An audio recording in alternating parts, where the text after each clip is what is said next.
जमाते इस्लामी जम्मू कश्मीर के केंद्रीय पैनल के प्रमुख गुलाम कादिर वानी ने बड़ा बयान दिया है। उन्होंने कहा है कि अगर सरकार प्रतिबंध हटाती है तो जमाते इस्लामी आगामी विधानसभा चुनाव में भाग लेने के बारे में सोच सकती है। वानी ने कहा कि लोकतांत्रिक प्रक्रिया की ही समस्याओं के समाधान का एकमात्र रास्ता है। न्यूज 18 JKLH ने जब उनसे पूछा कि वो 1987 से लोकतांत्रिक प्रक्रिया में भाग लेने से दूर क्यों रहे हैं, तो उन्होंने कहा कि बंदूकधारियों का दबाव था। अधिकांश लोगों ने चुनाव में भाग नहीं लिया, लेकिन अब अगर जमाते इस्लामी पर प्रतिबंध हटा दिया जाता है तो वो भविष्य की लोकतांत्रिक प्रक्रिया में भाग लेने के बारे में सोच सकते हैं।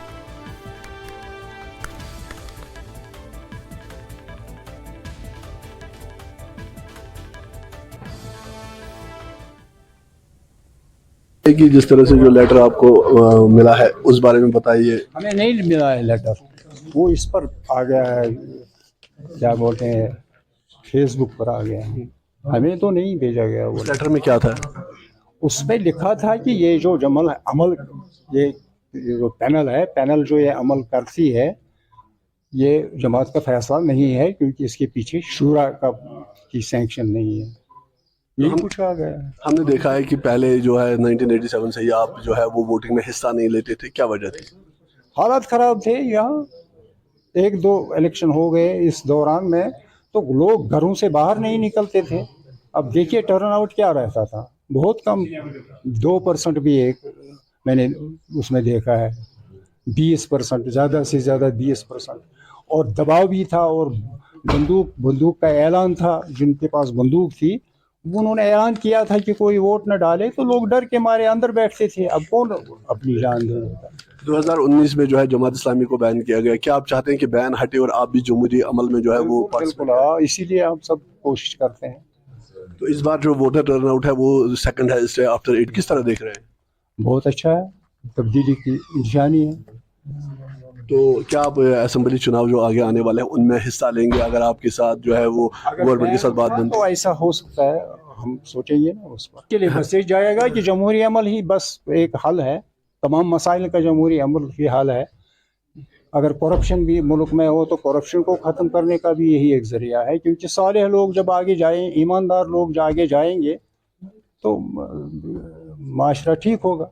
तो पहले माना जाता था जमात इस्लामी जो है वो डेमोक्रेटिक प्रोसेस में हिस्सा नहीं लेती थी, वोट नहीं डालती थी, क्या वजह थी? कोई वोट नहीं डालता था, सब पीछे रहते थे, डर जाते थे, तो हमारे लोग भी डरते थे।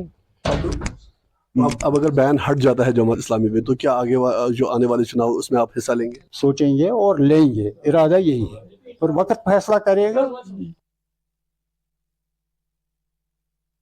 वहीं नेशनल कॉन्फ्रेंस के उपाध्यक्ष उमर अब्दुल्ला ने जमाते इस्लामी के चुनाव लड़ने वाले बयान पर कहा कि जमाते इस्लामी पर जो बैन लगा है उसे हटा दिया जाना चाहिए, जिससे असेंबली इलेक्शन में वो अपने उम्मीदवार खड़ा कर सके।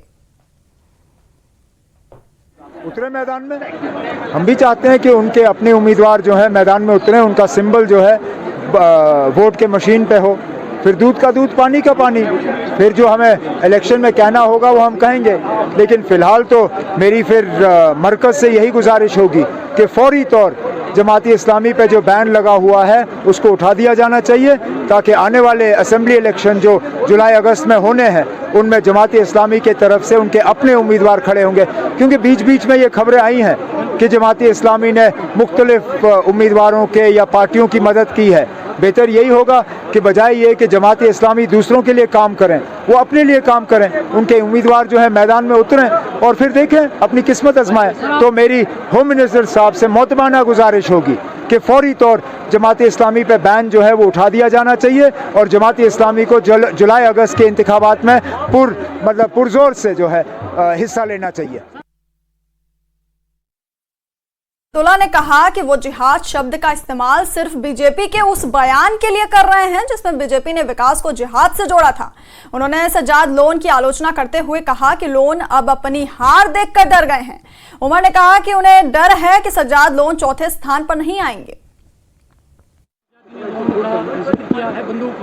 तो सज्जाद अब इल्जाम लगा रहे हैं कि आप लोगों को कह रहे हैं कि यहाँ जहाद है एनसी को वोट देना, और दूसरा सुनिए ना, ये आप कितने दिनों से मेरे जो सुनिए ना, एनसी को वोट दिया जाए वो जन्नत में जाएगा। आप ना कितने दिनों से मेरी तकरीरों को फॉलो कर रहे हैं, मेरे कैंपेन को फॉलो कर रहे हैं। मैंने कहाँ पे जिहाद की बात की ना? कहीं पे भी मैंने किसी तकरीर में जिहाद की बात की? मैंने जब बात की तो सिर्फ इस हवाले से की कि बीजेपी जो है वो ये नारा इस्तेमाल कर रहे हैं, तरक्की वर्सेस जिहाद। मैंने कहीं पे इस अल्फाज का इस्तेमाल नहीं किया ना। वो कह रहे हैं कि एनसी कह रही है कि छोड़िए ना, सुनिए ना, आप उनसे मेरे तरफ से कहिए कि वो अपने ही वोट को बचाएं, क्योंकि फ़िलहाल पहले तो वो दूसरे नंबर पे आ रहे थे, लेकिन अब मुझे डर इस बात का है कि वो तीसरे और चौथे की लड़ाई में है ना। वो ज़रा अपने वोट को संभाल के रखें, मेरी बात वो बाद में करें। नेशनल कॉन्फ्रेंस के उपाध्यक्ष उमर अब्दुल्ला ने लापुरा कंजार में रोड शो में हिस्सा लिया। उन्होंने धारा 370 को रद्द करने को लेकर अमित शाह के बयान और प्रधानमंत्री नरेंद्र मोदी के मुसलमानों को लेकर दिए गए बयान की आलोचना की। उमर ने सजाद गनी लोन की भी आलोचना की। हम कोशिश कर रहे हैं कि ज़्यादा से ज़्यादा वोटरों तक पहुँचें और अपना पैगाम, अपना अपील जो है उनके सामने करें। और क्या कहना है? अगर हम बात करें, कल अमित शाह ने एक बात कही है कि 90 के बाद जो वोटिंग की शरह फीसद है, परसेंटेज है, वो काफ़ी बढ़ गई है। और जो आर्टिकल 370 की मनसूखी के बाद ये हुआ है, और उस पर उन्होंने रिएक्शन दिया। नतीजे निकल जाने दीजिए, फिर देखते हैं। अगर 370 को हटाने के हक में वोट पड़े या उसके खिलाफ वोट पड़े, अभी तो नतीजे भी नहीं आए ना। तो वो कह रहे हैं ये आर्टिकल 370 के तोड़ने के नतीजा ही है कि ये उनका जवाब है जो कह रहे हैं कि इसको हम बहाल करेंगे। ये उनके लिए जवाब है कि इतने वोट पड़े हैं। उनको ये कैसे मालूम है कि ये वोट 370 को हटाने के खिलाफ नहीं पड़े हैं? अगर नेशनल कॉन्फ्रेंस का उम्मीदवार जीतता है, जिसकी हम अब पूरी उम्मीद कर रहे हैं, श्रीनगर से आगा रुहुल्ला जीतेगा, हमने तो 370 को हटाने के खिलाफ वोट मांगे। अगर वो वोट हमें मिलते हैं तो जाहिर सी बात है कि लोग 5 अगस्त 2019 के फैसले से मुतमईन नहीं है ना। शस्त्र में दूसरी बात करेंगे, वहाँ पे सजाद लोन भी आपको टारगेट का निशाना बना रहे हैं। वो कह रहे हैं कि उन्होंने ही यहाँ पे, अगर फारूक साहब ने भी कहा है कि बंदूक सजाद साहब के वालिद ने उठाया है, वो कह रहे हैं नहीं, उन्होंने यहाँ पे ये सारी सिलसिला किया। सजाद लोन साहब पहले अपने आप को इंजीनियर रशीद से बचाए, फिर मेरे ऊपर इल्ज़ाम लगाए। अभी तो सजाद लोन साहब को इंजीनियर रशीद साहब का खतरा है, पहले उसका जवाब दें, फिर मैं बात करूंगा। वहीं नेशनल कॉन्फ्रेंस के अध्यक्ष डॉक्टर फारूक अब्दुल्ला ने कहा है कि पाकिस्तान को खारिज करके जम्मू कश्मीर मोदी के भारत में नहीं बल्कि गांधी के भारत में शामिल हुआ। उन्होंने कहा कि पीपल्स कॉन्फ्रेंस बंदूक संस्कृति की उपज है और बंदूकें लाने में इसी पार्टी का हाथ है। न्यूज 18 जो KLH के संवाददाता याया सुल्तान से बात करते हुए फारूक अब्दुल्ला ने कहा कि मोदी युग खत्म होने वाला है। गांधी का हिंदुस्तान पसंद किया, मोदी का हिंदुस्तान नहीं पसंद किया, बीजेपी का हिंदुस्तान नहीं, उसका हाथ नहीं पकड़ा। ये जो शोर कर रहे हैं, शोर किस लिए है? ये हमारी जमीन से प्यार करते हैं, ये हमारे लोगों से प्यार नहीं करते हैं। ये मुसलमानों के हामी नहीं है, इन्हें वो साबित कर दिया। अब देखिए हिंदुस्तान में मुसलमानों की हालत क्या है। उनकी मस्जिदें गिराई जा रही हैं, उनके घर गिराए जा रहे हैं, उनके मदरसे जहां उनके गरीब बच्चे तालीम पाते हैं उनको गिराया जा रहा है। अगर मुसलमान चल रहा है उसको पकड़ के उसकी दाढ़ी काट देते हैं। अगर वो खाना खा रहा है तो कहते हैं ये गाय का गोश्त खा रहा है, और उसको उसी वक्त मार डालते हैं। इनका मकसद है कि वो हिंदुस्तान में सिर्फ एक कौम को जिंदा रखना चाहते हैं, बाकी को सबको गुलाम बनाना चाहते हैं। आप रोज देखिए वजीर आजम का बयान मुसलमानों के खिलाफ है। डॉक्टर साहब, आपको लगता है इंडिया अलायंस इस बार मोदी को रोक सकता है, जो कह रहे हैं 370 पार? हम लोग कोशिश कर सकते हैं, हमारी कोशिश है। हम लोगों को सही रास्ता बताना चाहते हैं कि अगर हमने बचना है इस हिंदुस्तान में तो सबने बचना है। सबको इज्जत चाहिए, वो हिंदू हो, मुसलमान हो, सिख हो, बौद्ध हो, जो भी हिंदुस्तानी है वो इज्जत का भूखा है। वो देखना चाहता है हमारा मुल्क आगे बढ़े, हमारी जो बेकारी है वो आसमान को छू रही है, उससे नजात मिले। हमारी महंगाई जो है वो आसमान को छू रही है कि उससे में नजात मिले। क्या मोदी साहब उसके बारे में कुछ बात करते हैं? क्या कभी कहा उसने? सिर्फ नारे मारते रहते हैं। और रुकेंगे एक छोटे से ब्रेक के लिए, बने रहिए हमारे साथ।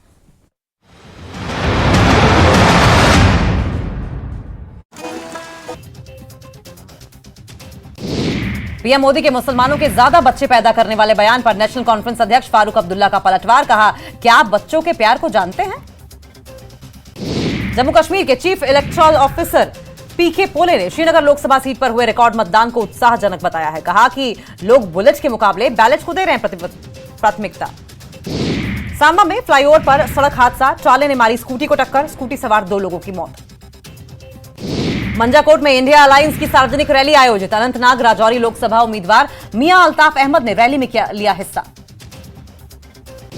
पहाड़ी जनजाति एसटी फोरम ने अनंतनाग राजौरी लोकसभा सीट से अपनी पार्टी के उम्मीदवार जफर मनहस के पक्ष में की मेगा चुनावी रैली। भाजपा के राष्ट्रीय महासचिव तरुण चुग रहे मौजूद। यूथ सोर्स एंड स्पोर्ट की तरफ से बनिहाल में 1 सप्ताह तक चलने वाली जोनल स्तरीय खेल प्रतियोगिता का किया गया आयोजन। एसडीएम रिजवान असगर ने मुख्य के रूप में अपनी मौजूदगी दर्ज कराई। प्रधानमंत्री नरेंद्र मोदी 19 या फिर 20 मई को आ सकते हैं हिमाचल प्रदेश। मंडी और शिमला में करेंगे जनसभा। लोकसभा उपचुनाव के मद्देनजर हिमाचल में बीजेपी ने जारी की 4 स्टार प्रचारकों की सूची। PM Modi, Amit Shah, JP Nadda, CM Yogi Adityanath और उनके साथ साथ कई राज्यों के सीएम और बड़े नेता प्रचार प्रसार करेंगे। हमीरपुर से बीजेपी प्रत्याशी अनुराग ठाकुर का तूफानी प्रचार। हरोली में प्रचार के दौरान हिमाचल सरकार पर साधा निशाना। कहा, सुक्खू सरकार की गाड़ी 14 महीने में ही हाँफ गई। ब्रेक के बाद स्वागत है आपका। खबरों में आगे बढ़ेंगे और पीडीपी अध्यक्ष महबूबा मुफ्ती ने कहा है कि अनुच्छेद 370 हटाए जाने को लेकर लोगों में काफी गुस्सा है और लोग वोटिंग के जरिए इस गुस्से को बाहर निकालने की कोशिश कर रहे हैं। पीडीपी द्वारा डीएचपुरा कुलगाम निर्वाचन क्षेत्र के कई क्षेत्रों में रोड शो आयोजित किए गए, जहां पार्टी अध्यक्ष ने कार्यकर्ताओं को संबोधित किया। इस मौके पर गुलजार अहमद डार, गुलाम मुहिउद्दीन शेख, अरशद बाबा समेत अन्य मौजूद थे।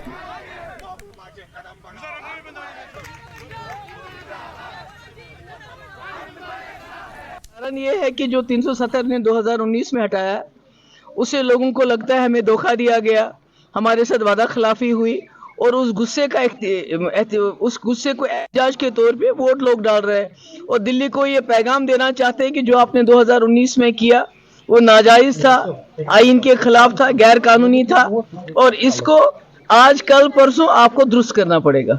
मैसेज यही है कि वोट डालना चाहिए ताकि जम्मू कश्मीर में जो इस वक्त मुसीबत है, जो जम्मू कश्मीर को एक खुली जेल में तब्दील किया गया है, बेरोजगारी सबसे ज्यादा है, हमारे नौजवान मुल्क के जेलों में बंद है, उनकी कोई बात नहीं करता है, हमारी बिजली पूरी मुल्क को फ्री दी जाती है, बहुत से इलाकों में हमें बिजली फीस 100 गुना, कहीं बिजली नहीं है, बेरोजगारी सबसे ज्यादा है, मुश्किलात है, बात नहीं कर सकता। तो इसके खिलाफ जो बात करेगा, जो आवाज उठाएगा पार्लियामेंट में, उसको वोट डाल के पार्लियामेंट में भेजना चाहिए और कोशिश करनी चाहिए कि जो साउथ कश्मीर है, साउथ कश्मीर को मुफ्ती साहब ने जम्मू कश्मीर का ताज बनाया है। साउथ कश्मीर में मुफ्ती साहब ने यूनिवर्सिटी क्या, मेडिकल कॉलेज क्या, किसी चीज की कमी नहीं रखी। आज साउथ कश्मीर से इनका मेंबर पार्लियामेंट भी छीना जा रहा है। आज मैं पार्लियामेंट के लिए बाहर से इंपोर्ट करके यहाँ कैंडिडेट लाए, जैसे साउथ कश्मीर में कहीं कैंडिडेट ही नहीं था। तो ये तो साउथ कश्मीर से सब कुछ छीनने की कोशिश हो रही है। और नेशनल कॉन्फ्रेंस के अध्यक्ष डॉक्टर फारूक अब्दुल्ला ने कहा कि प्रधानमंत्री नरेंद्र मोदी अपनी कुर्सी बचाने के लिए लोगों को सांप्रदायिक आधार पर बांटने की कोशिश कर रहे हैं, लेकिन ये नहीं भूलना चाहिए कि भगवान राम केवल हिंदुओं के लिए नहीं है, राम पूरे विश्व के हैं। डॉक्टर फारूक अब्दुल्ला ने अनंतनाग पूर्व के शोंग से इलाके में एक जनसभा को संबोधित किया। फारूक ने कहा कि उन्होंने कभी भी धर्म का इस्तेमाल राजनीतिक लाभ के लिए नहीं किया, जैसा कि प्रधानमंत्री कर रहे हैं। महबूबा मुफ्ती के आरोपों पर प्रतिक्रिया देते हुए फारूक ने कहा कि वो सत्ता की भूखी हैं।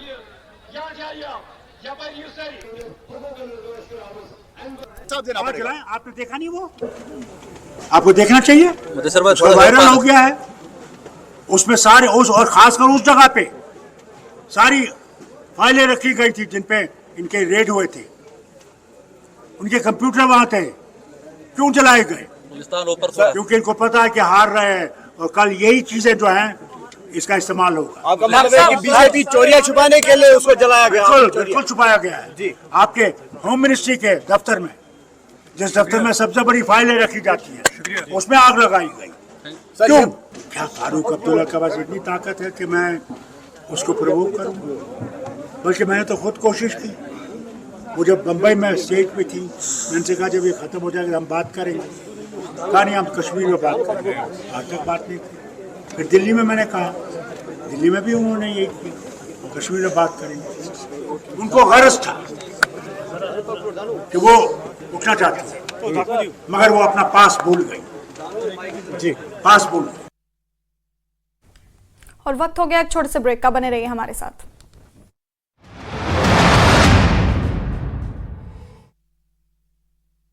सबका अपने कुल्लू में प्रचार पर कांग्रेस प्रत्याशी विक्रमादित्य सिंह लग घाटी के भुट्टू पहुंचे। विधायक सुंदर सिंह ठाकुर का दावा, फूल मालाओं से किया स्वागत। चुनावी जनसभा में बड़ी संख्या में लोग भाग ले रहे हैं। शिमला में कांग्रेस प्रवक्ता प्रेम कौशल ने की प्रेस कॉन्फ्रेंस। बीजेपी और कांग्रेस के बागी नेताओं पर साधा निशाना, कहा बीजेपी नफरती वायरस देश में फैला रही है तो देश को तोड़ देगी। लाहौल स्पीति विधानसभा से बीजेपी प्रत्याशी रवि ठाकुर ने किया दावा, कहा बीजेपी उपचुनाव में भारी बहुमत से जीत दर्ज करेगी। लाहौल स्पीति में सरकार नाम की नहीं है कोई चीज। पीक सीजन होने के बावजूद पर्यटकों को नहीं भेजा जा रहा है बारालाचा की तरफ। सोलन के सत्यम अग्रवाल ने 12वीं की परीक्षा में मेडिकल में पूरे हिमाचल में किया टॉप। बायोलॉजी में पाए 100% अंक। वहीं सोलन के ही अनमोल जैन ने कॉमर्स में अपने स्कूल में किया टॉप। स्कूल ने किया दोनों का सम्मान। नूरपुर पुलिस का नशे के खिलाफ मुहिम जारी। पुलिस ने नशा तस्करों के खिलाफ की।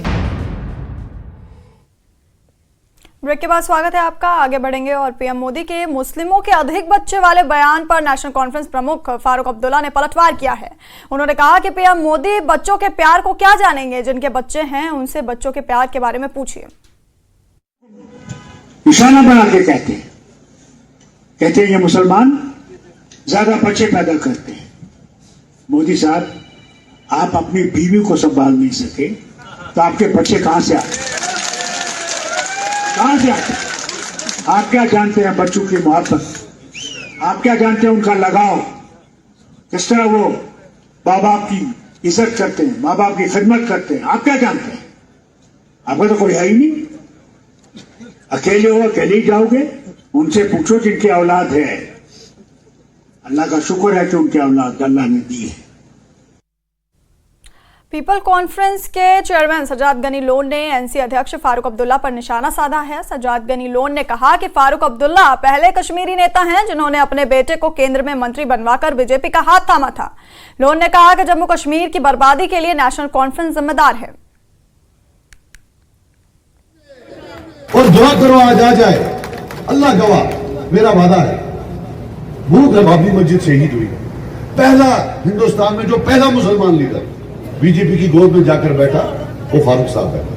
वो कोई मजबूरी नहीं थी, ऐसा नहीं था कि इनको सीटों की कमी यहां थी। बीजेपी के पास कोई सीट थी नहीं असेंबली में, इनके पास 60 थी, क्योंकि 96 का इलेक्शन तो वो तो ज्यादा सिलेक्शन था, मतलब यहां में भी वोट पड़े हों, बाकी जगहों में तो वोट पड़े नहीं, वोट तो खुद डाले थे।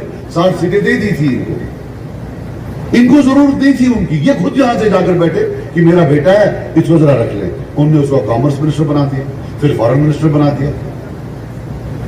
वो सब ठीक था। फिर जैसे वो सैफुद्दीन सोज साहब ने खिलाफ वोट डाला, उसको निकाल दिया। आज हर एक किश्तवाड़ जिले के पटिमहाल पलमार इलाके में स्थित मदरसा असरार उलूम में आग लगी। आग से मदरसे की 2 मंजिला इमारत को नुकसान पहुंचा। 17 राष्ट्रीय राइफल्स और जम्मू कश्मीर पुलिस ने स्थानीय लोगों के साथ मिलकर आग बुझाई। दूरी की वजह से फायर सर्विस की गाड़ी देर से पहुंची। तब तक आग से इमारत को काफी नुकसान हो चुका था। इस मदरसे में करीब 25 से 30 बच्चे तालीम हासिल कर रहे हैं। आग लगने का कारण शॉर्ट सर्किट बताया जा रहा है।